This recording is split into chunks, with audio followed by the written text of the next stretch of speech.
Hello and welcome to another nightly edition of As the Blade Turns. I am Dave Leese, and if you are new here, please subscribe below and make sure to smash that like button because you know the hateful comments are going to be fast and furious as soon as we talk about this, as we are now reaching the decision date as the Court of Arbitration for Sport is set to rule on the case involving Russian figure skater Kamila Valieva. I have a couple articles that I'm going to discuss today, so let's get started. The first thing we will do is we are going to read Eteri Tutberidze's statement that came out in the Russian press overnight.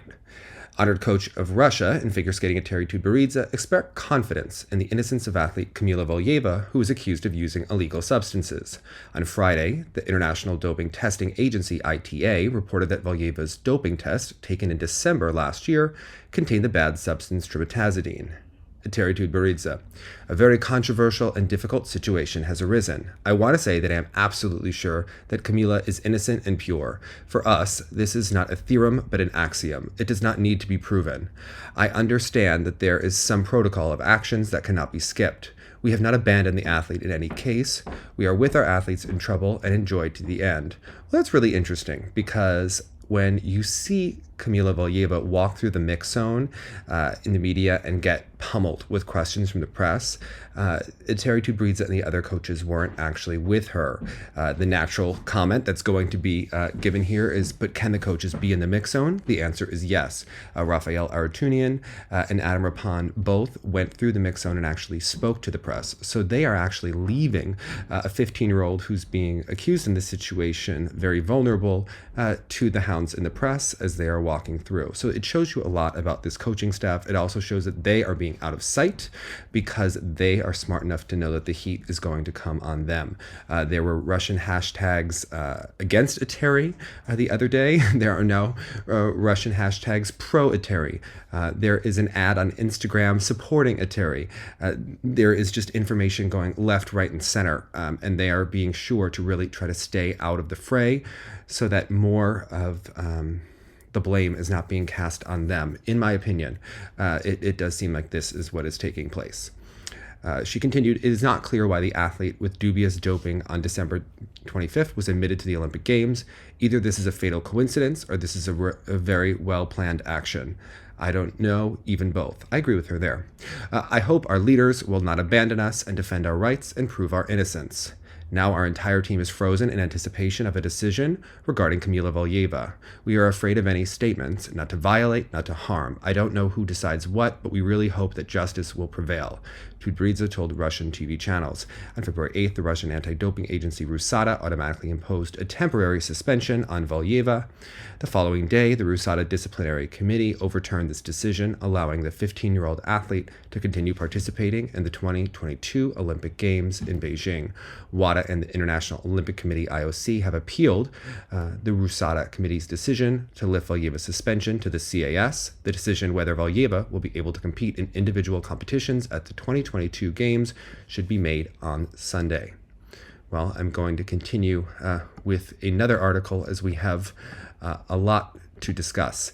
I wanted to discuss a French article that came out yesterday with ice dance coach Romain Hagenauer, and this just discusses different things that actually take place at events that people see with Team Tutberidze. Some people often say to me, why do you not like this coach? Why do you think she is too harsh? Well, these are things that we hear that happen at the competitions. There are also the documentaries, one of which you can watch on our Patreon channel. That was the Japanese documentary, 1 in a Million. And there are many other things that we can discuss with her. This article, Olympics 2022, what does Russian skater Kamila Valieva's training camp look like? Skating author of the first quadruple jump in the history of the Olympic Games on Monday tested positive for trimetazidine. Kamila Valieva trains under the orders of the severe Eteri Tutberidze, whose training methods at the Sambo 70 camp are, to say the least, controversial. Last Monday, on the ice in Beijing, the young Russian Kamila Valieva shocked the world by achieving the very first quadruple jump in the history of figure skating at the Olympic Games. 4 days later, after the confirmation by the ITA of a positive test for trimetazidine, she immersed in expectation. This is a weird translation, but let's continue to Romain Hagenauer's, the coach of Gabriela Papadakis and Guillaume Cizeron, did really not jump to the ceiling in terms of surprise. When Valieva's name came out, I wouldn't say people weren't surprised, but let's say it's been stuff that's been around for years. Personally, I'm not aware of anything internally, but it's true that the Russians have often accused of that. It often comes from home anyway, he lamented. If true, it would mean that nothing has changed, since it would be dramatic for sport in general and skating in particular. It reflects a feeling of impunity on the part of some. It's ugly. Basically, trimetazidine is a drug to fight against angina. According to Dr. The conjured by L'Equipe, the banned substance and is the origin of the suspension of several athletes, including French wrestler. He would say it had no doping effect. It doesn't matter in the end because this doping story is not the only one that interests us about Russia and its skater. When we asked him about Valieva, Romain Hagenauer raised a point that deserves 2 minutes. To see these kids between the ages of 12 and 15 doing quadruple jumps with their fingers in their noses, it's true that there are always questions from the jump specialists. I'm not one, but I know plenty of people who are, and all of them have always been extremely surprised that it happened all of a sudden. Before Sochi, Russia did not shine in women's skating. That's where it was behind other nations, and by far. And then all of a sudden, every year they bring out 4 new kids rocking quads. It is not a progressive evolution. There is a phenomenon. It's normal for people to wonder, especially since all of the girls come from the same place. This place is Sambo 70, a figure skating school on the outskirts of Moscow, run with an iron fist by former Russian skater Eteri Tutberidze, whose training methods are controversial to say the least. If he did not wish to expand more on that subject, having never attended a session at Sambo 70 himself, the coach of the French couple knows the reputation of his colleague. We said that she was very tough on her students. She works with little girls. I work more with older skaters, but it is sure that it would not be possible to train our athletes in this way in Western Europe, in the United States, or in Canada. It is very military, very abusive, even in a way. If I used her methods in my academy in Montreal, I would no longer be on the ice, and I would no longer have the right to approach children. In an interview, Polina Shubuderova, a former skater from Tutberidze, says, day after day, from morning to night, we did the same thing. There is no, I'm tired, I can't take it anymore. If you are tired or injured, you stay on the ice and work. Even if you have 2 broken bones, you go back and do the same thing 100 times, 200 if necessary. The example is not taken at random. Landing in the group, she had injured her toe. It was very painful for me. I couldn't even wear sneakers. My toes were blue, but I kept on jumping. And at Eteri Tutberidze's group, they talk about injuries only when it's something serious. In America, she would have taken me to the hospital, and I would have been laid up for a month. However, injuries are the daily lot of the students at Tutberidze for the good and the simple reason that she imposes workloads them that are borderline unbearable, up to 12 hours a day by her own admission, and that the quadruple jumps, which have become her trademark, are very heavy to bear on the bodies of these young girls because we are talking about kids. Now, this is interesting because this Polina went on Instagram Live and also said something that will come back to haunt either her or Eteri Tutberidze. We are not sure exactly which. But in an Instagram Live with Lena Fedorova, skater Polina Shubuderova, then at Eteri's school, explained that when she was having a bad practice, she was put into a garbage can with the lid closed and made to sit there until the practice time ended. She was told trash goes into the trash. Also, when she's talking about the injuries, it's really interesting to watch Medvedeva practice when she had a broken foot prior to the Olympics in that documentary, 1 in a Million. She takes off her boot, goes to skate, and then puts it back on. You can just see the way that injuries are dealt with. It really makes you wonder about how Trusova's injury was dealt with this season. To continue, we will discuss an article from the Wall Street Journal. Skating's most polarizing figure is now part of Russia's Olympic doping saga. Eteri Tutberidze has coached a string of Russian phenoms, including teenage prodigy Kamila Valieva, but her training methods have raised concerns about the welfare of underage athletes. This article continues. It is definitely one to look at by Luis Radnovsky. It is under a paywall, but I definitely recommend reading it. As we move along, let's discuss on the Reuters article, which is really of interest for today, because this is the one that goes to look at what will happen with Kamila Valieva in the Court of Arbitration for Sport. Coach defends skater Valieva, CIS, to hold Sunday hearing on case. Valieva's coach said the teenager is innocent, and it was Beijing, February 12th. Reuters, the Russian coach, a 15-year-old figure skater embroiled in an Olympic doping scandal, broke her silence to defend Kamila Valieva on Saturday, while the sport's highest court said it would hold a hearing on Valieva's Winter Games future on Sunday. Coach Eteri Tutberidze said she was certain Valieva was clean and innocent in an interview with Russian state television after hugging her figure skating prodigy, who trained again at the rink next to the Capitol Indoor Stadium on Saturday afternoon. Valieva's future at the Winter Games will be decided by Monday afternoon Beijing time after a hearing by the CIS on Sunday, CIS said in a statement on Saturday. The figure skater's Olympic hangs in the balance after the stunning revelation that she had tested positive for a banned heart drug before winning the team event on Monday, but it took more than 6 weeks before that positive result was reported. Valieva is due to compete again on Tuesday in the women's individual event. Valieva is one of the youngest athletes ever to have a positive test revealed at the Olympics, in a case that has prompted outrage from fans, athletes, anti-doping advocates around the world. Earlier, Olympic officials said they would welcome an anti-doping investigation into the Russian doctors, coaches, and family members in Valieva's entourage. Many have questioned the role of the adults around the teenage skater and the continuing scourge of Russian doping in international sports. Senior International Olympic Committee member Dick Pound told Reuters that Russia may need an Olympic timeout after the latest doping scandal. The Kremlin, separately occupied with the Western diplomatic wrath over a troop buildup near Ukraine, calls Valieva's case a misunderstanding. Rachel Den Hollander, the first woman to publicly accuse former USA gymnastics doctor Larry Nassar of sexual abuse, told Reuters the failed drug test was a reminder of how vulnerable young athletes remain. A child does not make a choice to take those kinds of medications unless they're given to her by somebody who works in authority, Den Hollander told Reuters. What we're really seeing is the incredible damage that has come yet again to a child who has been under the control of athletes who value her, not for who she is, but for what she can produce for them. It's a great point. Tutberidze is known for raising a generation of Russian skaters with stellar but ephemeral careers. Her skaters are among the only women in the world who can successfully land quadruple jumps.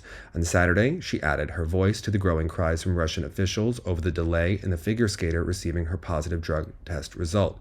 More than 6 weeks went by between Valieva's sample being taken on December 5th and February 8th, when she was notified by a lab in Stockholm, Sweden, that she had tested positive for the banned heart medication trimetazidine. It is unclear why an athlete with the suspected doping on December 25th was cleared to compete at the Olympics, Tutberidze told Russian state television. Either it is an ill-fated confluence of circumstances, or it is a very well-planned plan. I hope our officials will not abandon us and defend our rights and prove our innocence. The Russian Olympic Committee, ROC, the Russian Figure Skating Federation, and Russian anti-doping agency RUSADA have questioned the timeline. The doping control laboratory, Karolinska University Hospital in Stockholm, is accredited by the World Anti-Doping Agency. RUSADA released a statement saying that the laboratory had cited a spike in COVID-19, which impacted staff and quarantine rules as the reason for the delay. The lab's director, Anton Bohanka, declined to comment. On Saturday, the IOC said the delay was a question for WADA, which could not be immediately contacted by Reuters. Test results during the games take between 24 to 72 hours for a result, depending on the kind of test, but the process during the Olympics is expedited given the urgent need for quick results, with many athletes competing in several events. While a 6-week delay is unusual, there could be mitigating factors, said Jean-Pierre Verdi, the former director of testing at the French anti-doping agency, who helped bust several top names on the Tour de France.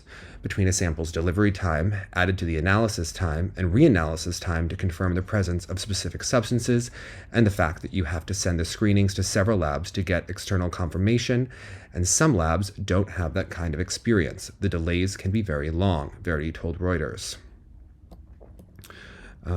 It's interesting to note that those who are in charge of this test are one includes a former figure skater who is present as a part of the committee hearing.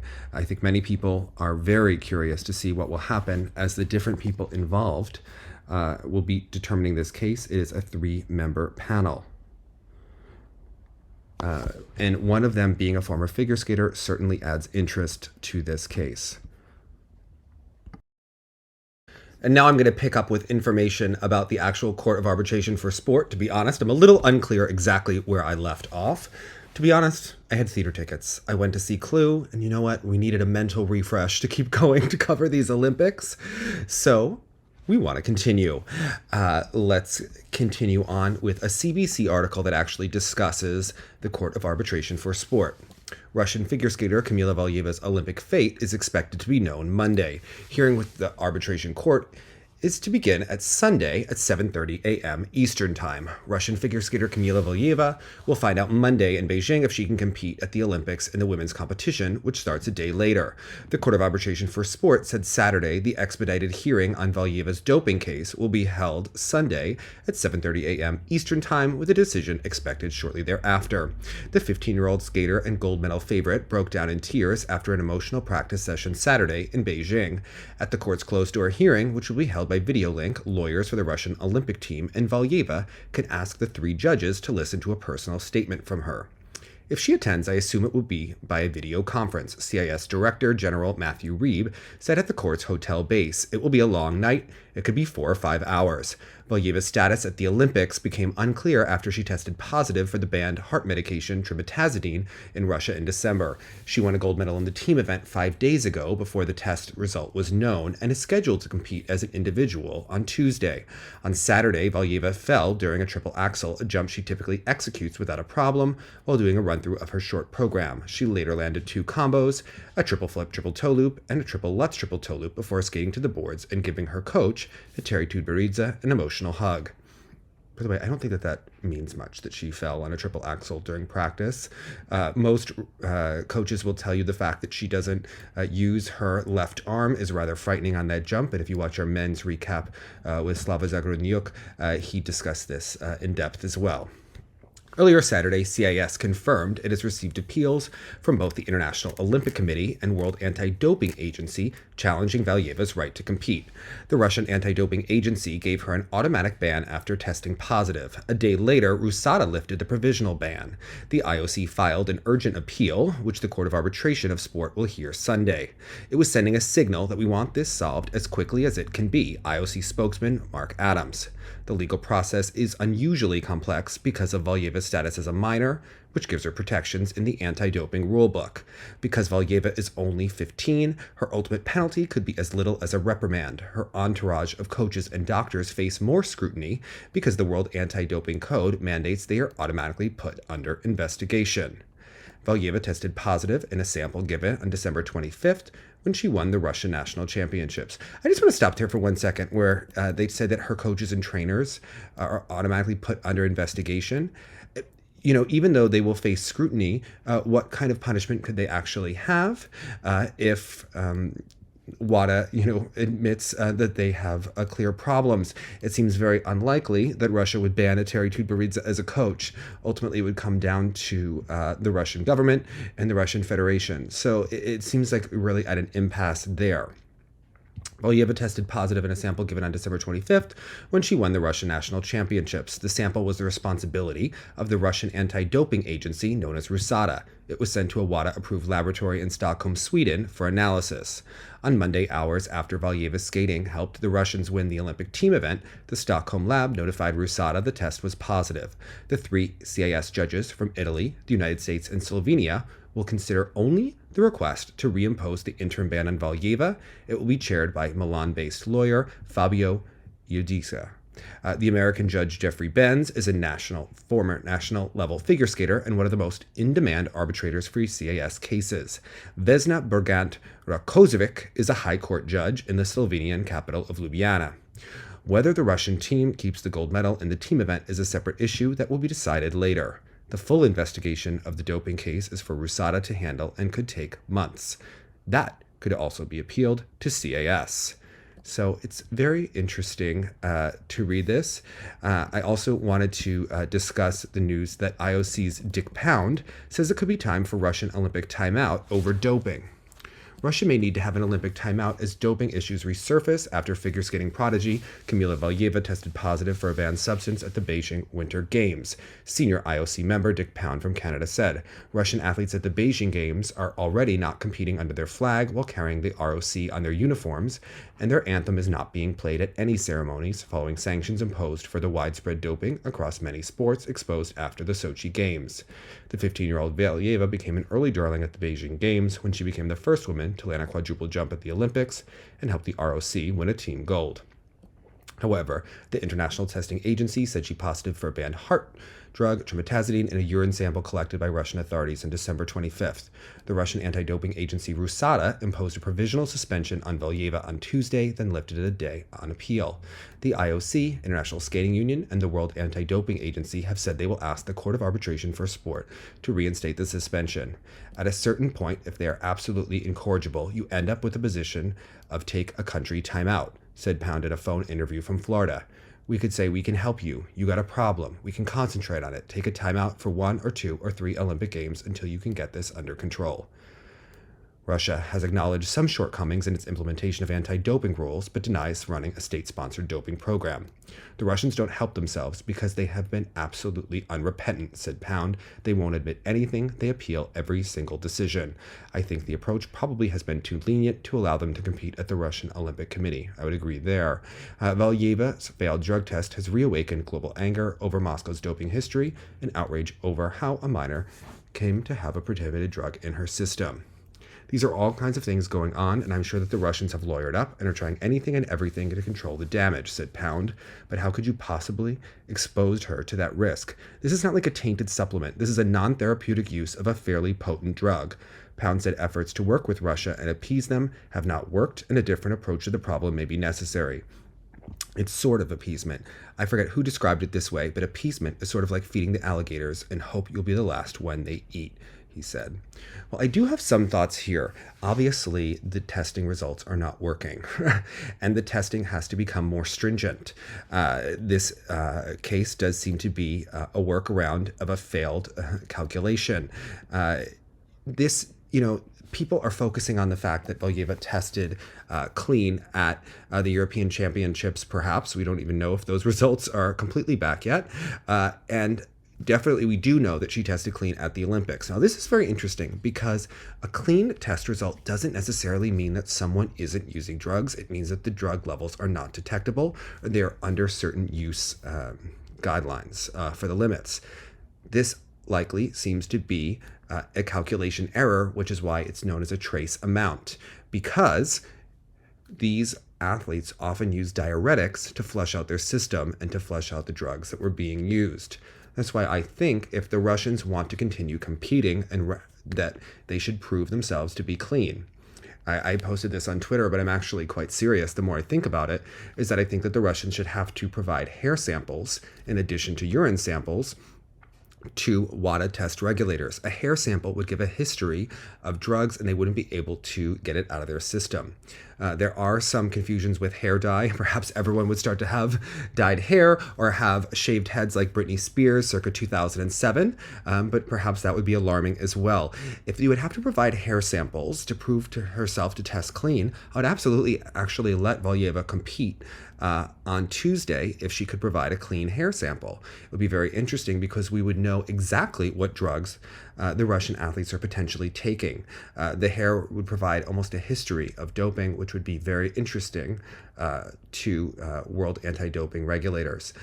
I would also, because of the situation involved with the Russian Olympic Committee, want the other athletes to do this as well if they choose to continue to be a country in the Olympics going forward. In no way do I want to watch the Olympics necessarily without the Russians. They provide tremendous competition, they provide tremendous excitement, and I think we all enjoy their antics, their entertainment and drama. They are the greatest reality show of the Olympic Games, but I think that they should absolutely have to be clean athletes in order to compete. And I certainly think that they should have to provide more drug samples, more out-of-competition testing, and definitely hair samples to keep going. While I think it's perhaps unlikely for that to continue, I also think it's unlikely that Russia would ever be completely banned. So we are at a sort of an impasse with what will happen at the Olympic Games and who is going to take the bigger action. Will it be the IOC? We know how much money the Russians paid to have the Sochi Olympics. Or has that passed? Have they failed enough drug tests and cast enough doubt on the integrity of the Olympic Games that we now no longer believe in the integrity of the Olympics? If they have damaged the brand so much, I do think that the IOC could take stronger action. And I would much rather see them be forced to test clean and to have to test more often than to actually be eliminated from the games, which I think would really it would really damage the Olympic Games further if they were eliminated from the movement. The Olympic Games have always involved politics, especially during the Cold War, and given the international tensions between the US, China, and Russia, these tensions actually, in some respects, could help the Olympic movement go forward, as it certainly maintains interest. I think as soon as we eliminate top competitors, we perhaps are eliminating the relevancy of the Olympics as a whole. That's why I wouldn't want to see Russia be banned completely. I'd rather have some sort of a workaround system where they actually could be proven to test clean and to test positive. But I do think that there are clear sanctions that need to be put in place, and some of the abuses need to be looked at as well. One other thing is that there was an article that came out with reporters talking to Diana Davis. And the reporters were talking to her, trying to get information. It's rather a moment of gotcha journalism that people were trying to ask Diana Davis and Gleb Smolkin about Kamila Valieva. Obviously, they're not going to say anything. But there became a really uncomfortable situation when reporters were talking to Diana Davis and trying to get a response. And Gleb Smolkin kept saying that she was not going to answer questions. Now, obviously, this is her mother. There have already been so many critics who don't believe that Diana should even be at these Olympic Games. And after the booing at the Russian figure skating championships, you really have to wonder about how secure Diana feels in this position. She is becoming part of the circus of these Olympics, perhaps of her doing, perhaps not, depending on what your opinion is on the legitimacy of her inclusion on the Russian figure skating team. I will say that it is another clear example we talked about with people not knowing that Shoma Uno actually trained with Eteri Tutberidze and not having that history at that press conference. I think here it's a clear indication that many Olympic reporters aren't doing enough research, and perhaps they need to have research assistants to even be here. They're covering too many sports, and this is really a reflection of the media trying to have quick articles, clicks, headlines, cable news bits, trying to get on TV as many times as possible. And I think one of the things that we're seeing is that reporters didn't actually know that Diana Davis is deaf. Even though Diana Davis told us that she cured her hearing by wanting it badly enough, and while that could be seen as insulting to people with hearing loss, the fact that she just claimed that she wanted it badly enough, and that's how she was able to hear again. And it seemed perhaps that was to make sure that she could get the program component scores that she needed to move ahead in the sport and not be treated as someone who's disabled, which is, also an unfortunate side effect of being in a subjectively judged sport, that she could be judged less than for having a disability. If you think about this, reporters not knowing Diana Davis in this situation, the video that has shown on Twitter, not knowing that she's deaf, it's a really unfortunate situation where then it becomes that this athlete is being bullied. There have been, conflicting reports about how well Diana can or cannot hear. We have seen her give some interviews on TV, perhaps not with the fluency of other athletes. And it's, perhaps none of our business, although they have made it our business they were actually the ones who introduced it. Eteri introduced the fact that Diana had hearing loss during the 2016 documentary 1+1 about Eteri and Evgenia Medvedeva. And Diana Davis's hearing loss was actually discussed, and then it was later said that she had actually cured her hearing loss. Well, I think we are seeing that perhaps she doesn't here. How well she knows English also is up for debate.